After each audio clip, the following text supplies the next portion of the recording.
Welcome, ladies, to the Real Estate Investor Show, providing inspiration, strategies, and insight to empower women investors to live balanced and financially free lives. Now, here are your co-hosts, Liz and Andressa.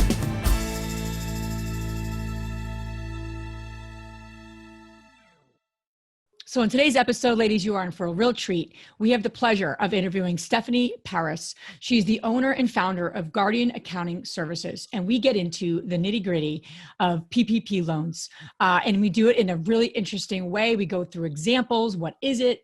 Forgiveness, all the nuts and bolts that all of us have questions about. We get into on today's episode. And I want to mention about the show notes that she includes a tracking spreadsheet and tools for you actually to figure out some of these things for yourself. So you have to check out the show notes. Andressa, what am I missing? So here's the thing. For all of you guys that did not apply for it yet, it's still time. And for those of you who did apply, she is very clear about what are the next steps that you need to do in order to guarantee that the forgiveness, quote unquote, forgiveness will be actually forgiven. So check this episode out. She also mentions all different loans that are available and grants available for women-owned businesses. And we're going to get into more details in future webinars.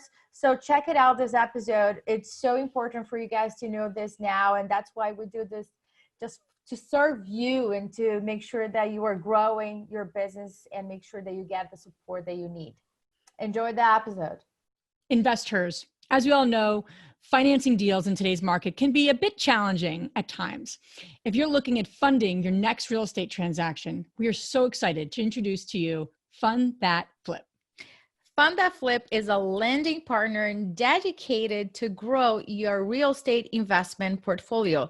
They specialize in fix and flip, buy and hold, new construction, and cash out refi for 1 to 4 units. Ladies, we've known the founder, Matt, and his team for many years now, and we can assure you that their support goes beyond just lending money. They become a true partner. So if you're looking for great terms and reliable service, check out fundthatflip.com/investher.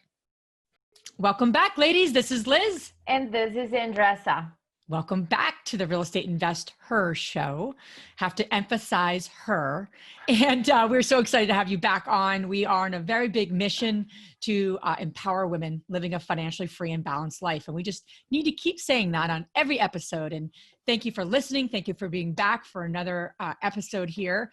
We have Stephanie, who's going to be talking about a lot of important things when it comes to the PPP loans and all the different things around that. So Stephanie, thank you so much for making time to come on our show. Absolutely. Thank you. Yeah, we're going to get into a lot of technical questions and just, really hopefully help all the women listening really set themselves up for success when it comes to this particular loan, how to navigate it. Is it right for them? Pros, cons, and everything between. I selfishly have a bunch of questions myself too. Good. That's the best way. That's the best way, right? So Andressa, we always like to connect with the amazing women listening and just share something that's coming up, something that is pertinent, something that will help our listeners, right?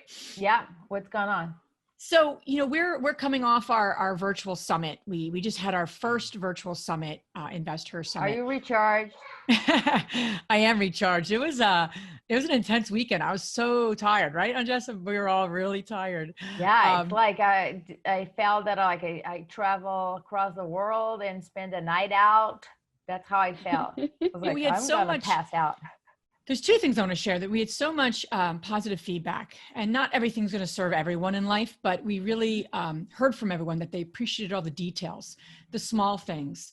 And I wanted to mention that to the ladies listening. You're doing a flip, you're doing a rental, you're renovating a rental, you're whatever part of your business you're touching and you're improving or you're working on. It's really the small things, right? The small things add up to the big things. And even just like us having music during the event, having prizes that were connected to the speakers, really detail, right? And I think women are set up to be so amazing at the details, but sometimes we get overwhelmed or busy. So your next flip, your next project, as you're navigating your own business, keep the big picture in mind, but don't forget how important those little details are. Second thing, I know I got two things. I'm just revved up. I want to share a bunch of things, but I did share something. Why I brought up the virtual summit. I know one thought goes to one way, but that's just how my mind works. Just watch the language you use. That's a second tip I wanted to share.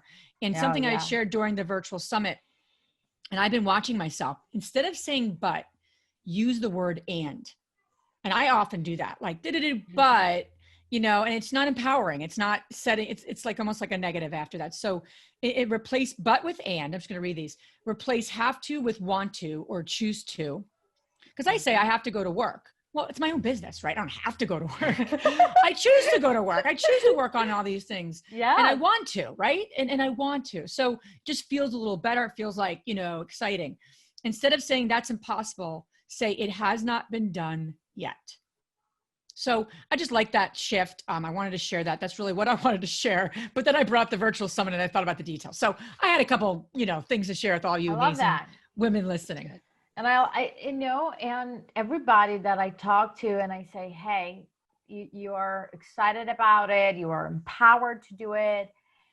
What I want you to do next is the first block that you, or that wall that you face, reach out to the community, reach out, because that's going to happen. Right. And then after that, you got to resolve it. Good to go again. And guess what? Another one. Yep. It doesn't mean that that is like a sign, a bad sign that you shouldn't be doing it. It's just new, right? Somebody did it some way, shape, or form.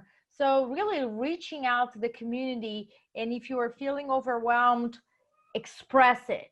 Because sometimes, as Liz is saying, we name things as fear or a bad sign. And it can be just excitement. Your body doesn't know what it is. So of course you're navigating something new, you're going to feel something. So when you feel it, just like, oh, okay, I'm feeling something. I will name that excitement. I will not name that fear or juju or something else, right? But I'll name that excitement because I do have everything that I need to proceed with caution, with confidence. I have a community behind me that will support me if I need to. So let's go. Yeah, love it. That's great. And it's a great point there. So we have a really, really important topic, especially with everything going on with COVID and our economy and just, you know, the SBA just trying to do their best, right, to get stimulus and money into small businesses' pockets, which is a big, big need right now. So, so Stephanie, share a little bit about, let's just first start. How did you get into the work you're involved in? Because that's always intriguing. If you don't mind sharing that, your journey of how you, because, you know, before we just jump into the technical nitty gritty questions, but yeah, share a little bit about your journey, how you got into the work you're involved in. Oh gosh, I in early 2000s, I had taken a job. I'd been a mom my, you know, whole adult life, and I had taken a job and as an admin at a CPA firm, and they couldn't keep me busy enough. I just loved it. And 6 months later, I enrolled in college. 6 years later, I had my master's degree. And since 2017, I've had my own firm. So I just was like, it was the right, you know, it fed my soul. So I just kept going. I love that. It fed my soul. And to hear that from someone who's doing the work you're doing, right? You know, like, I love that. You know, I just, we all need to find things that feed our soul. Certainly what we're doing feeds our soul. So that's awesome.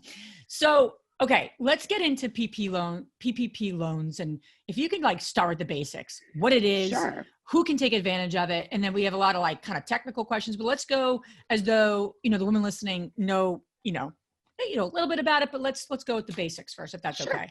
Absolutely. So the Paycheck Protection Program, it's been around, but this particular one is designed obviously around the COVID. And what it does is you can apply for protection to keep your business going, keep it, you know, as a stimulus package, if you will. And so it is, they calculate the funds based on the last year's gross wages and what you paid your employees. If you are self-employed, if you don't have employees, it's same difference. It's calculated off of your Schedule C or your, your revenue for the year, your net income. And so what they've done is they annualize it. So they spread that out over 12 months. And then then they take that, times 2.5. So you get 2.5 times your, in essence, 8 weeks. It's actually not quite 8 weeks, but 2.5 times your annual salary, if you will. And for the, for your Schedule C people, the self-employed people, that's it's replacement income to keep your doors open, keep your people employed. And the theory behind it was if they could jump in on the front end, they would eliminate the state level of unemployment, if that makes sense. Yep. So that was, and this moved faster than most of the unemployment, especially with that additional influx from the federal government. That, that was 6-8 weeks behind in many states. So this was really quick way to infuse money into these small businesses and really help them today, maybe not as long term, but today. With the Paycheck Protection Program, though, there's been some shifts, but a certain percentage has to be used on payroll. Gross payroll, not what you actually wrote the check for, the gross wages they earned, the employer paid part of health insurance or 401k, and any employer paid state taxes, so your state unemployment. This was kind of how they could stay in good graces with the state as they went through. Then the rest of that, what outside of that percentage, can be used for utilities, rent, mortgage payments, and utilities was kind of a loose term. We've gotten some clarity on that one, but so it's also, again, designed to help keep your doors open. The difference with the Paycheck Protection Program versus most is it does have the loan forgiveness piece. So if you use it well, you show that you're a good steward of the money, you have all your stuff documented, that can be forgiven. So there's some hangups on that part, but that amount, like, you don't have to repay it, right? If you do fall to where it's a loan, then there's varying terms, but generally it's a 1% loan over that repayment period. So, it may be that it's calculated that you have to pay back 30% of it instead of the whole thing, but it's that spread over, depending on your funding date, that's spread over a certain term, and it's a 1% interest, which is a really good interest rate, obviously, but we would rather go for full forgiveness, right? Right. With that, and I'm gonna. I have so many questions. I'm just like I know, right? I know, me too, me too. And it's funny because I'm like, I don't know if I want to rabbit trail on this part yet, but what I will say with this, if you get the forgivable piece, regardless. So SBA and the Fed said that is not taxable. Well, the IRS said, fine, but that means you don't get to claim the expenses that you paid with those funds. So at the end of the day, it is still going to have a taxable effect to you. If you got $250,000 of forgiveness, you don't get to claim $250,000 worth of expense. So now your net income is up $250K. Therefore, exactly. It was just a really messy, like, convoluted way to say it's taxable. it is, And, right? like, I went live, I think, every other day for about 10 days on it, because I'm like, listen, you guys, I need you to hear me, because that's really important. And so many people are like, well, no, it's not taxable. Okay, I hear what you're saying, but you're still going to have that revenue. And so as we go into the end of this month, that's what I've really been pushing people is I need you to plan. I need you to plan, because June 30 is a great time. And, the IRS will tag you. They'll penalize you for not paying timely on those estimated tax payments. So as most people know their amount and they're pretty sure what's going to be forgiven, now's the time you get that planned, because then that gives you your July, that'll give you July, September. It'll give you 3 tax payments to spread that over, versus all at once at the end of the year. So let me jump in. Let's take a deep breath over here, right? Let's go. We are recording this on June 17th because of the time that we are, facing here. So for those folks that are hearing this for the first time, which you might be under a rock, but that's okay. It's still time to apply for it. Yes. Number one. So that deadline, the deadline to apply is June 30. As of today, that has not been extended. There's still like 100 million left. It's a ridiculous amount of money. So there's still a lot of money left because so much was taken that first round, and we're on our second round of this. Yes. There's still a fair amount of funds available. If your bank says they do not have funds, don't stop there. Go to another bank because each bank is limited. They're capped. So you will have better results going through a bank versus the SBA directly. And also the application, right? There are so many little details there and different things. In my case, I was like, listen, I'd rather my CPA that has done this 150,000 times to do it, to get it done.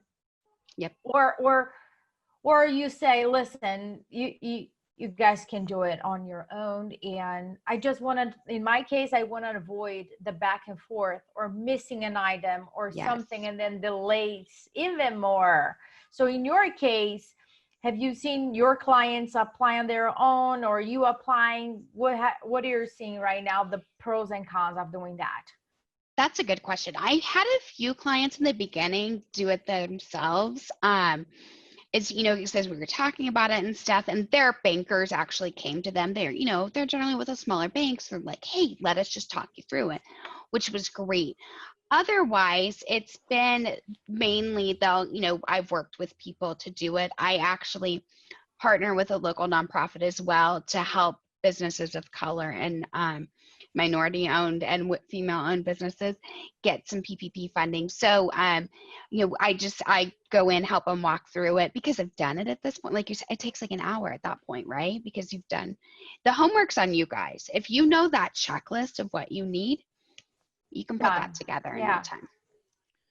So it's in our best interest to, to really utilize our CPA, or, that's even more, is that easier even in some ways than going directly to the banks? I found the banks are really, some of our banks that we have loans with are haven't been the easiest to get a hold of, to be honest with you. Yeah. That's been challenging. They're overwhelmed. And God bless them for it, right? Because they are, they're dealing with all of their clients, plus everybody else who maybe knows that they're a lender as well for the SBA. And so that, gosh, you couldn't pay me to be in banking right now, put it that way. Yeah. How does it play out? So I'm curious for folks, because, I know even for us, like getting an SBA low interest loan is obviously a big area that the SBA has been focused on. So for this particular one, there's a whole sense of forgiveness. So is this just more the most advantageous kind of offering, if you will, for small businesses right now? Would you say, if you had to rank all the things that are being offered, because there's so much stimulus happening, and it's almost like you're trying to get your head around it. And in some ways, I know for us, you have the SBA, and then even in our local community, right? We have investments in Trenton. We had the local, our local person that we know in the local government reach out to us saying, hey, we have money to give. Can we connect with? They're like, they just have their checkbook open. Do you know what I mean? Yeah. So I'm just, there's a lot to navigate, and money's great, but there's a lot to navigate. There's a lot of, exactly, right? Money coming in. It's not like this is all free money. We have to be mindful. So, from all the things that you can see is that if you're going to go after something and you got a couple of weeks left, is this the one to spend the energy and time into? For two reasons. It is because it is not driven off your credit score. Oh, okay. It is also one because it has the loan forgiveness portion. That is the biggest piece, because if you have, say you got $250,000, which, one of my clients got $250,000, and if that loan repayment, that's 16, 17 grand a month over the 18 payments. So that forgiveness part is that really is the piece that's stimulating the economy and stimulating small business. It's easy to lose sight of it because of that short span that was originally there for usage. But especially now that that's been extended, that is what's going to help the most. It truly is. So let's break this down. So I'm someone who, I look at my Schedule C because that would be more applicable for us. We don't have a payroll necessarily, but we look at that. We figured out we're a women-owned business, right? On my well, obviously InvestHer and DeRosa for that matter are both women-owned businesses. Go women. Yeah. So you look at that. You get that application complete. Is there a percent that they're quoting as like a loan forgiveness, like 50%, 10%, 20%, or is it just totally who knows what they're going to do? Is there like a based on your usage? Based on your usage of the money?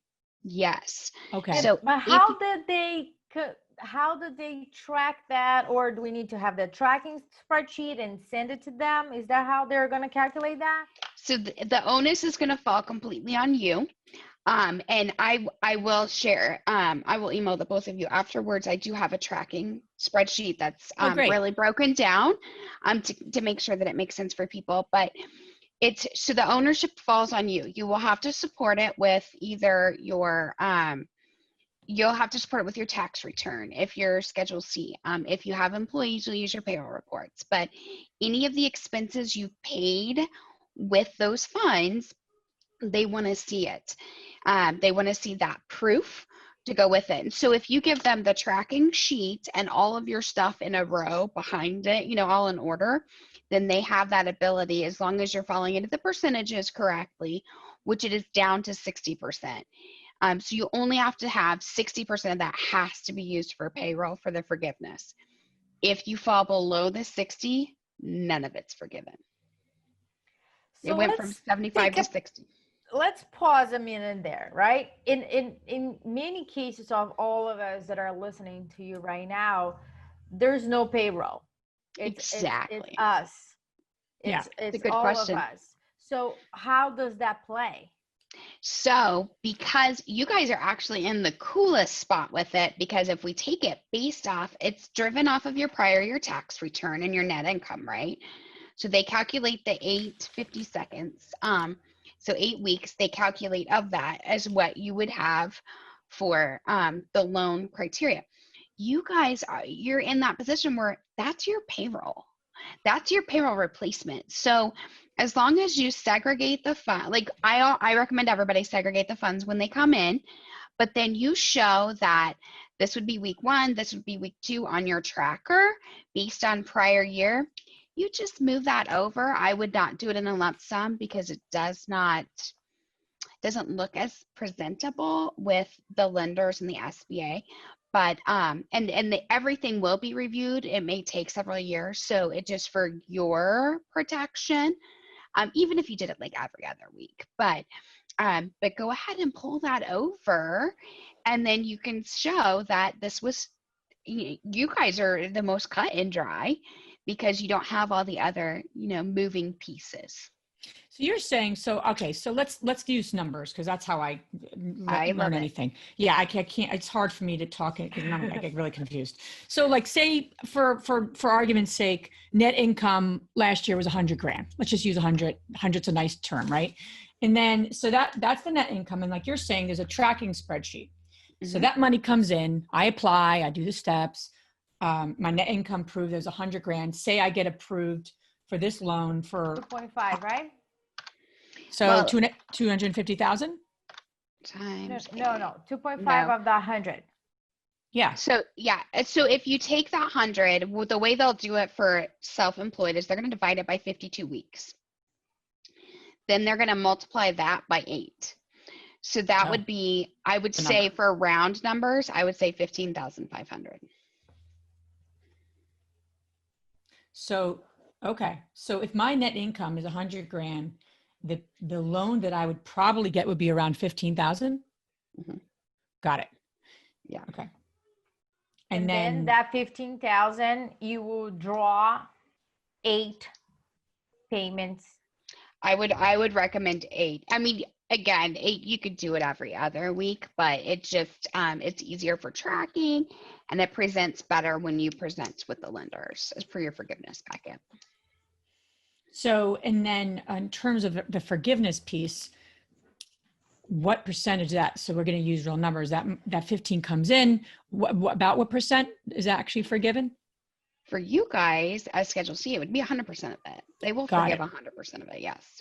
But we So it's need really to like a apply. grant. But Yeah, I do was we just need saying. to apply even though you're Schedule C and it will be quote unquote a grant? Do we still need to apply for the forgiveness? Yes. Nobody will get forgiveness unless they apply. So you're applying for the loan, and then you're Yeah. secondarily applying for the forgiveness. Yeah. What is the deadline for applying for the forgiveness? It actually has been moved. So it should be 10 weeks from the final draw out of it. So so if you use all of your funds this week, you have 10 weeks to apply. That I would say apply sooner rather than later, but I can also tell you that the application's not updated.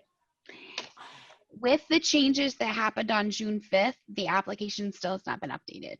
I expect it should be this week because we're far enough out now, but the application is still the original one, which impacts like the usage dates and stuff. But if you're using it, I mean, what I've seen is a couple of people have applied for their forgiveness, and then the bank's like, oh, that's not the right application, knowing there's one coming.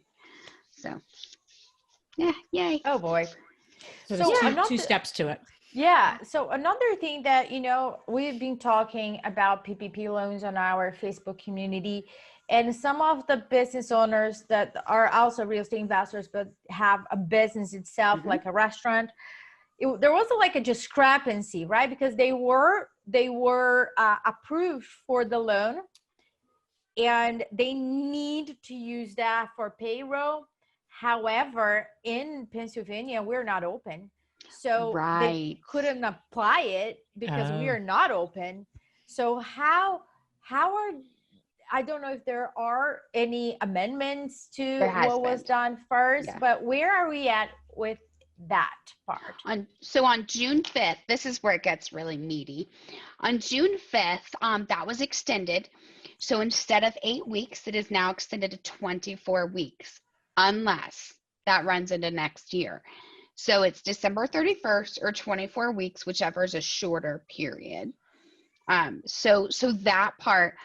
On that note, though, I'm going to say that with that, any loans signed, and when you do your final closing docs, anything before June 5th has that 2-year repayment term.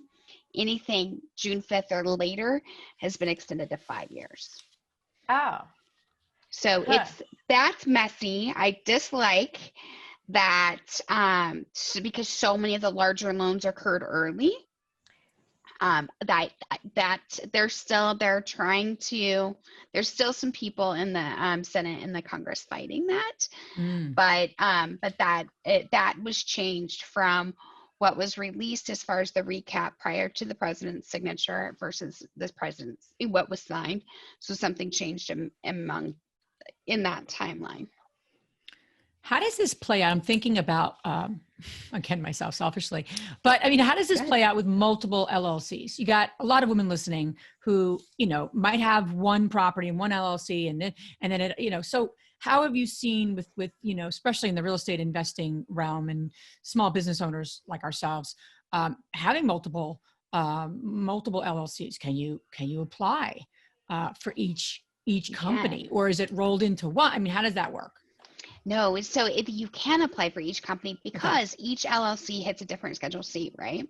Right, of course. So theoretically, and that's why they've allowed it. I have several of my clients have multiple businesses, and so they have several different lines of the PPP. And so the same thing applies for if I have 5 different small businesses, 5 different Schedule Cs.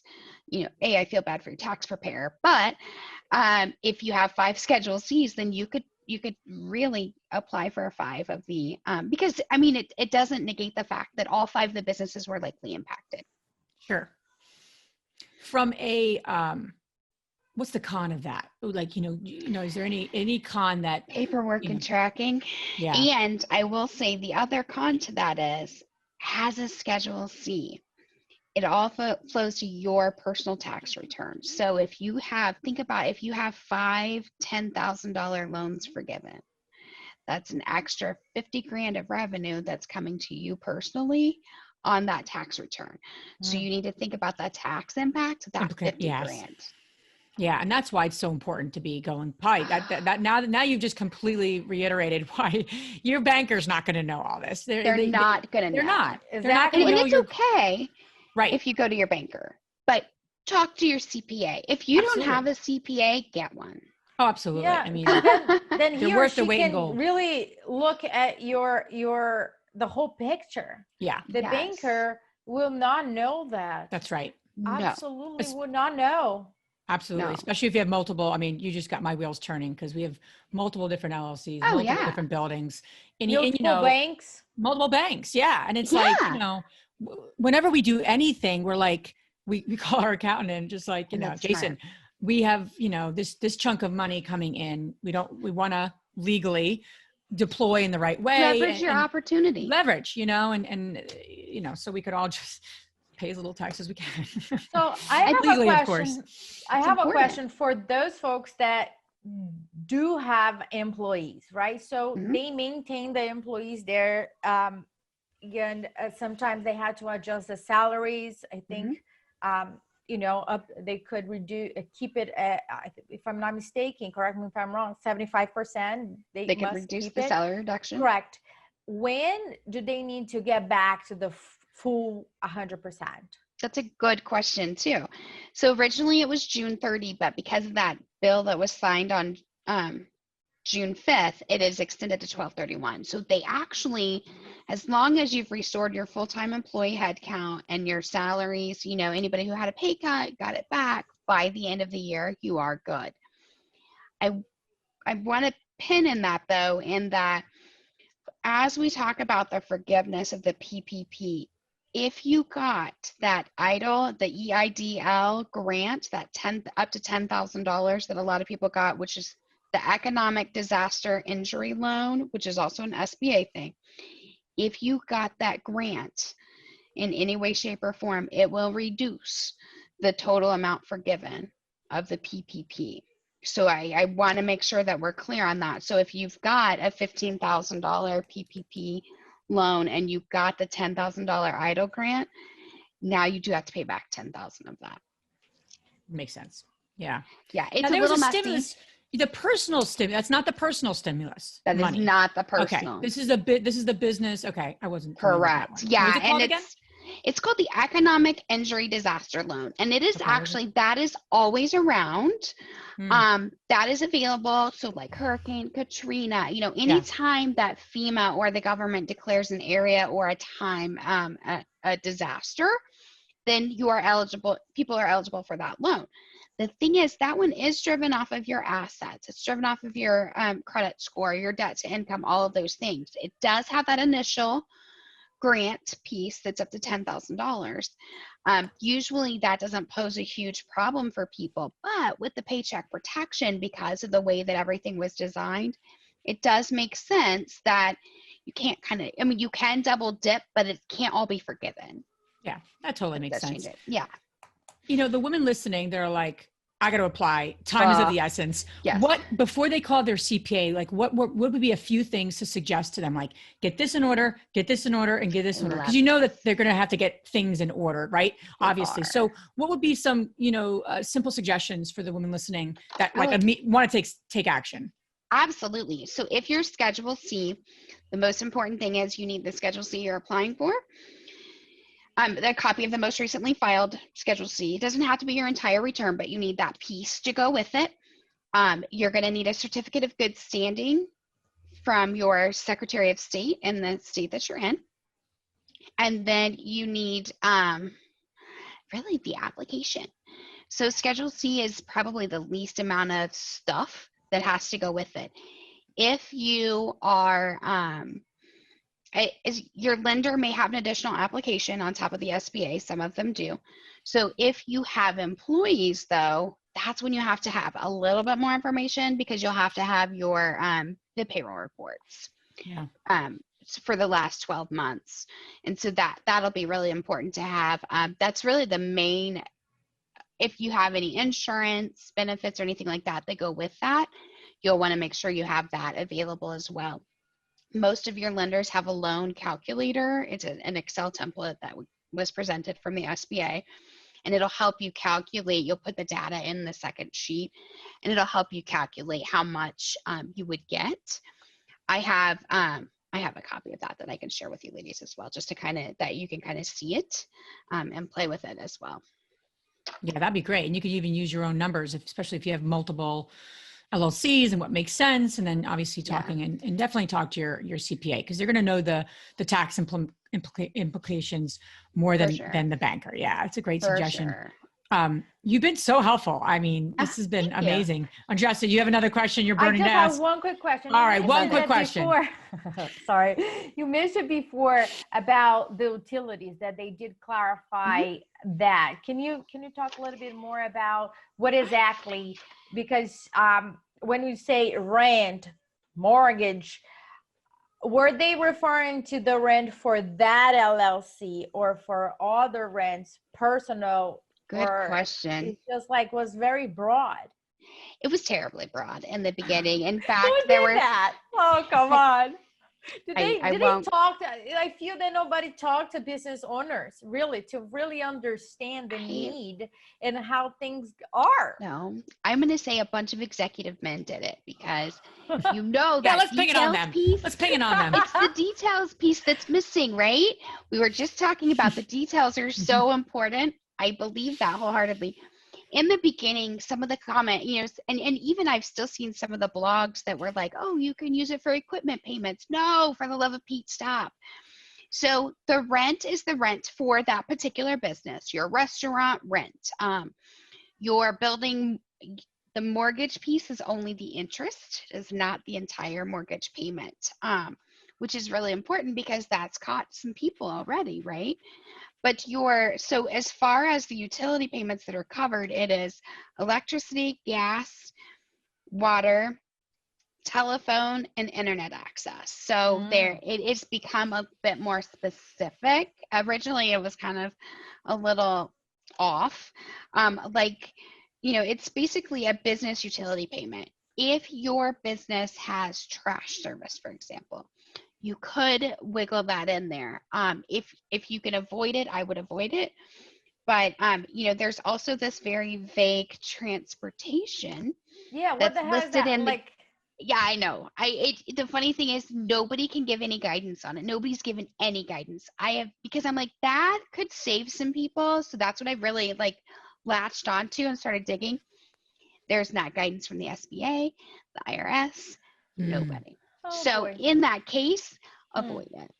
Okay. Because those little nuggets are generally, that's what they count on, right? Let's be honest. They want our tax money. Nothing's free. As much as we want it to be, it's not. It always has an implication. Mm-hmm. So if we can err on that side of caution, make sure that you get as much forgiven as possible, the better you are. Then going back and forth with explanations and all of that, because I think that's what's going to happen, right? It's exactly They're going to have a lot of back and forth with clarifications, further documentations, if we're not clear the first time around. Oh, yeah. And that's what's going to hurt people. That's where it's going to be that problem for, now I have to repay. They were expecting full forgiveness, and now because of those little nuggets here and there, that's what's going to catch people.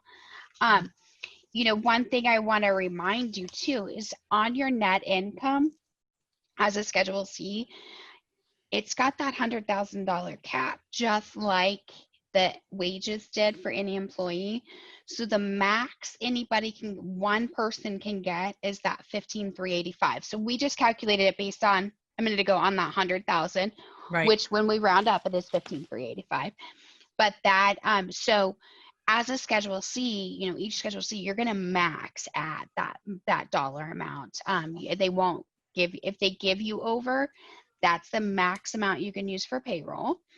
And so the rest would have to be used for utilities or rent or, mortgage interest. So I want to make sure we stay super clear because, it's so clear. It is. Makes sense. Now, that's a really good point. So, and then you can navigate, whether it's worth your time or energy, right? And that's going to help give you what you need. But this has been amazing. I really appreciate all your expertise. Where can the ladies listening learn more about you and reach out if they have additional questions or continue the conversation? Absolutely. So my firm is Guardian Accounting Services, and if I do videos every week, whether it be the PPP stuff or even for additional grant funding, because so many of you ladies, you're eligible for grants even though you're not a nonprofit. So I have this whole grant series on my YouTube channel, Guardian Accounting Services, because I thought, I just want to help so many people that was probably the best way to do it. You can, my website, Facebook, whatever, I'm around. Definitely reach out. There's no stupid questions. Please reach out. If you think it's dumb, it's really probably not, and it's a good question, I'm sure. So that's what we're here for. I really love empowering more women, and I do not want anybody to be held hostage by their job. So that's awesome. Thank you, Stephanie. And all of that information, ladies, you guys can find on our show notes. So Stephanie, we're going to transition now to what we call 3 fabulous questions. And here we go. What's the most transformational book you have ever read? For me? Yeah. Actually, I would say Girl, Wash Your Face. Honest to goodness, Rachel Hollis is amazing. And I was like, you know what? Forget what everybody thinks. And that, after reading that, my business, I just was like, F it. Let's go. Let's go. Awesome. The second question is, what's the most powerful routine that you recommend for people to live a financially free and balanced life? Whatever balance means to you. Yeah, that is such a relative thing, free and relative. For me, the routine is, it's in a book that I am published in next month, actually, but show up. I don't care if you show up with, you may look a hot mess or whatever, but showing up every day, that is the key to all of it. It's not easy. It's not fun. It's not sexy, but show up. Regardless of ... Seriously. right? ... Yeah, because life happens, right? Yes, with everybody. The last question is, which woman, famous or not, has inspired you the most? Oh, that's a great one. Honestly, it's my mother. My mom came from nothing, and she raised us, single mom, 4 girls, busting her tail. And I swore that if she can do that without a college education and everything, I'm going to take over the world, and I'm going to take care of my parents. So. I love it. Just take over the world, just nothing much to do. If you watch it, honestly, if you watch my videos, or, you'll hear me say it a lot. As you guys get to know me, you'll hear me say, I'm like, let's just take over the world together. Come on. Right. It's like Liz and I, right? We just woke up one day. We didn't have anything else to do, a lot of free time. And we're like, yeah, our mission is to empower women to live a financially free and balanced life. Let's tackle that first. This is the lowest hanging fruit. Let's just go exactly. But by doing that, you are taking over the world, because you are empowering more women, and you don't know what you don't know. So when they get those bits of information from you, you're making them think and question and challenge them. That changes lives. Absolutely. Yeah, I think we all have that in common, right? That's what we're all in the business to do. So you've been a breath of fresh air, Stephanie. And so I really appreciate your time and just expertise, and just such an important, pertinent topic too, but just in general. So appreciate you so much. Thank you for joining us. Absolutely. If you guys need anything, let me know. Thank you so much, Stephanie. All right. Take care. If you enjoyed this podcast and want to receive updates on our next interviews, Go to our website, therealestateinvestor.com. There, you can subscribe to our show, become part of our investor community, and get updates on upcoming episodes. If you like our show, please share it with other women who would benefit. And don't forget to leave us a rating on iTunes. We'd really appreciate it.